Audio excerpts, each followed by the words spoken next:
Her name was Elena Ivanova. To the executives, interns, and office staff of Orion Tech Industries, she was just another face in the background, if they even noticed her at all. Every evening, just after most employees had packed up their laptops and headed home, Elena would quietly push her cleaning cart through the marble halls and glass-walled conference rooms.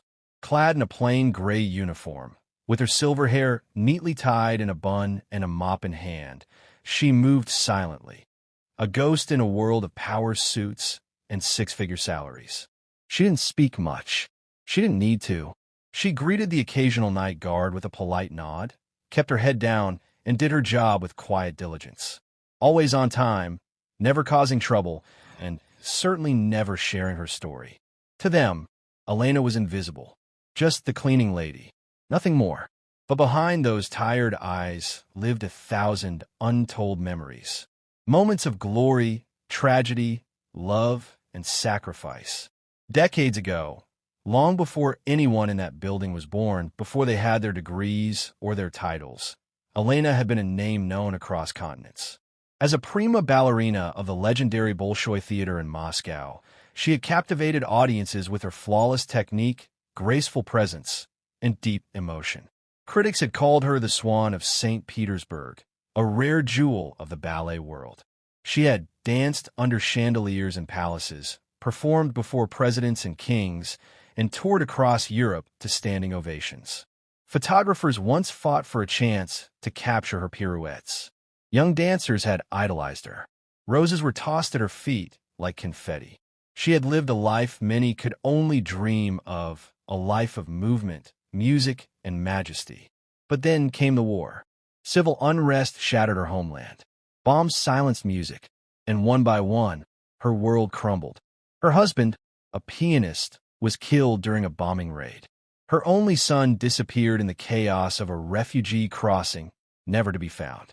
With nothing left but a suitcase and the aching rhythm of memories, Elena fled to the West, hoping for safety, for peace, for a second chance. But the West didn't care for legends from the East. She was too old to join ballet companies, too foreign to be recognized. Her accent was thick, her back was sore, and so her name was after Elena a string of rejections. To the executives, she found the only job that would take her. Office staff as a cleaner in a foreign city. She was just scrubbing the floors of a company that made apps and algorithms. If they even noticed her at all. Far from the world of every evening, soul. Just after most employees had packed up their laptops and headed home. Not once did she mention Elena would quietly push her cleaning cart through the marble halls, and then came that conference room. The corporate party, clad in a plain gray champagne.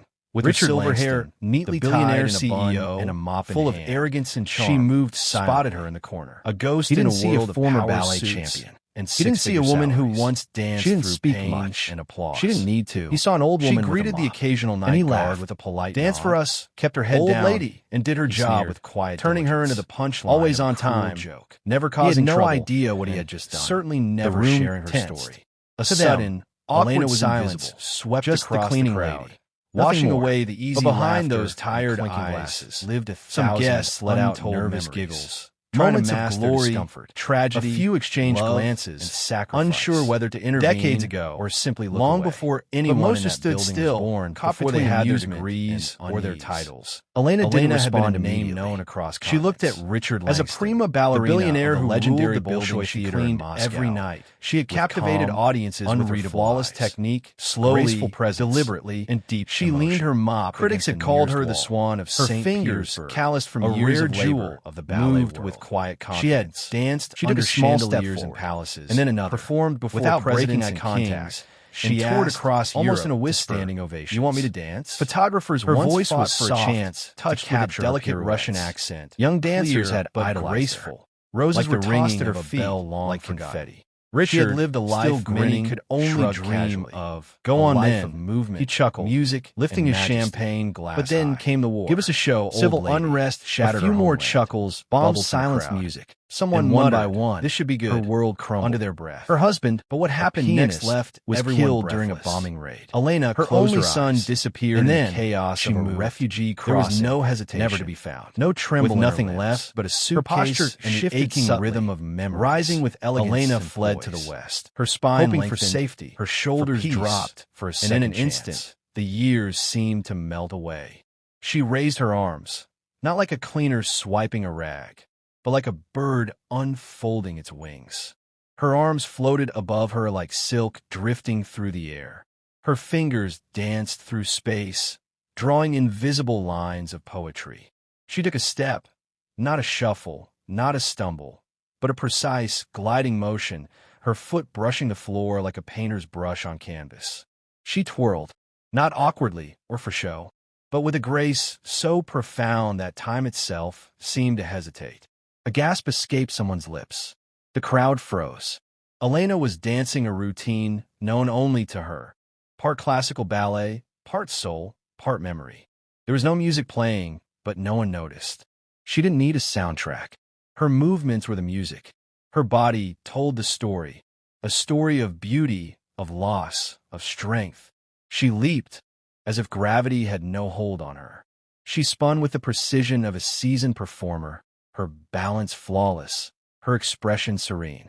Each gesture spoke of a life once lived on a stage far grander than any boardroom.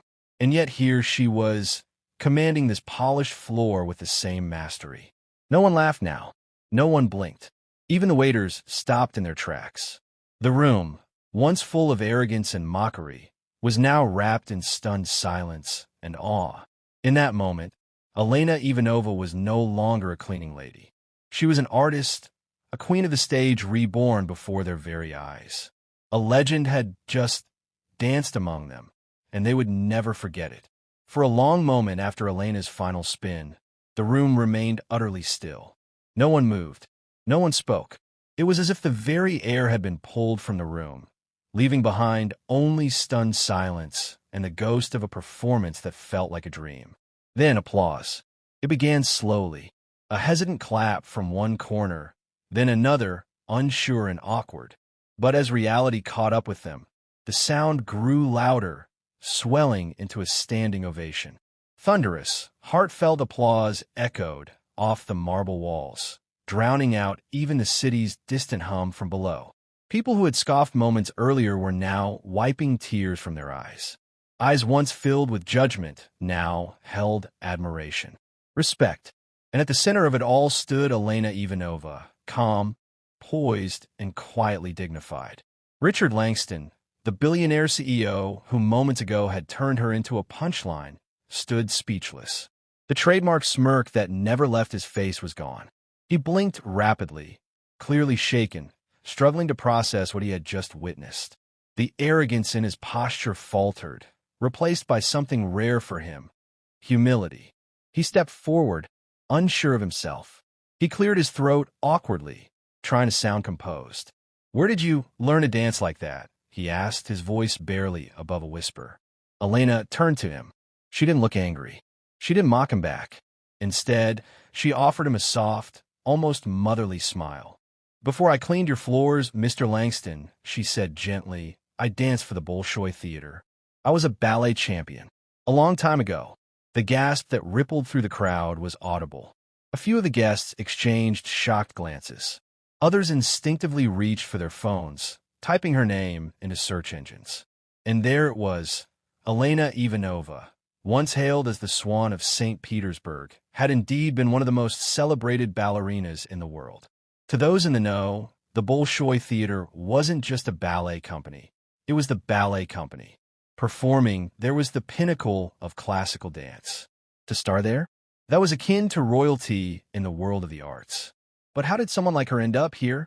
Elena's smile faded slightly, and her gaze drifted to the floor for a moment. She didn't offer a full story. Not yet. But she gave them enough to understand. "There was war," she said simply. "I lost my family. I lost my home. I came here with nothing but my memories and my name." She didn't say it with bitterness, only quiet resignation. "I was too old to be hired as a dancer, too foreign to be welcomed, but I still had my dignity. So I worked. I cleaned. I survived." The room was dead silent again, but this time, not out of awkwardness or shame. It was reverence.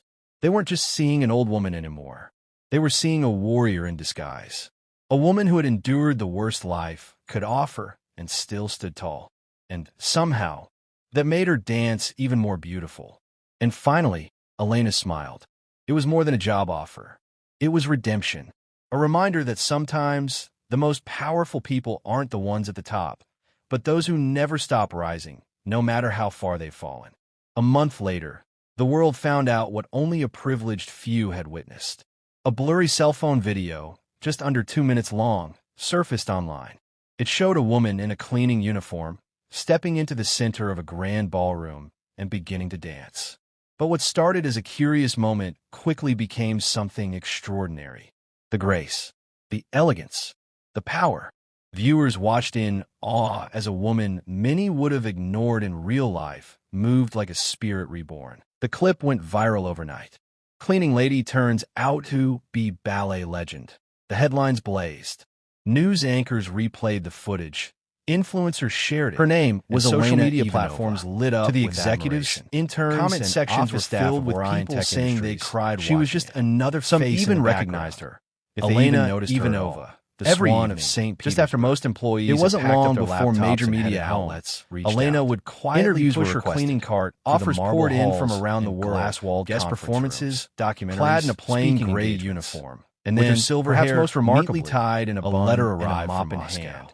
The Bolshoi Theater, one of the most prestigious ballet institutions on earth, and six-figure extended an invitation. She didn't speak. They wanted Elena to return. She didn't need to, not to clean. She greeted the occasional night guard with a polite nod, but to mentor their rising kept her head down and did her job once more through the halls where her name always on time was once never causing trouble. But Elena, never in her quiet strength, to them, turned it all down. Elena was invisible. I don't need the spotlight. Just the cleaning lady, told a reporter gently. Nothing more. I've danced behind those tired eyes. Now, I want to dance where it matters most. Untold memories. Instead, moments of glory, Orion tragedy, charitable foundation, and sacrifice. She opened the Ivanova decades ago.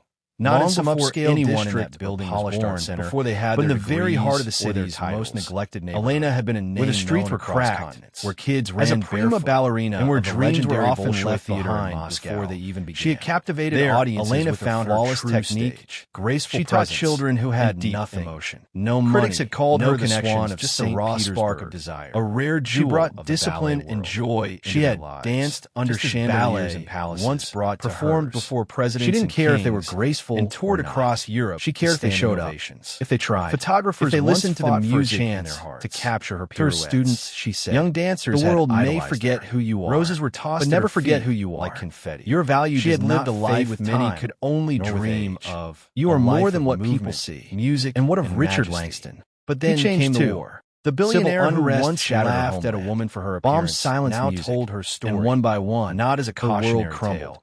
Her husband, a pianist, was killed at leadership summits and corporate retreats. Her only son disappeared in the chaos of a refugee crossing. Because in that grand ball, with nothing left, surrounded by wealth and influence, and the aching rhythm of memories, it wasn't a CEO or a Elena fled to the West. It was a woman with a mop who danced like a queen for a second chance, and reminded everyone that true greatness wears no label.